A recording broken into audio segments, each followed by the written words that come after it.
حضرت ابو ہریرہ رضی اللہ تعالیٰ عنہ سے روایت ہے کہ رسول اللہ صلی اللہ علیہ وآلہ وسلم نے اپنے صحابہ سے پوچھا، کیا تم جانتے ہو مفلس کون ہے؟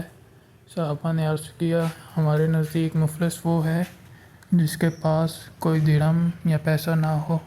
تو آپ صلی اللہ علیہ وآلہ وسلم نے فرمایا، میری امت کا مفلس وہ شخص ہے جو قیامت کے دن نماز، روزہ اور زکوٰۃ لے کر آئے گا، لیکن اس نے کسی کو گالی دی ہوگی، کسی پر تہمت لگائی ہوگی، کسی کا مال کھایا ہوگا، کسی کا خون بہایا ہوگا اور کسی کو مارا ہوگا، تو اس کی نیکیاں ان سب مظلوموں میں بانٹ دی جائیں گی۔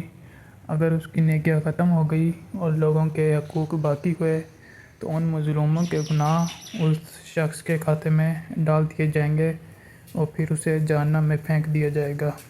صحیح مسلم 2581۔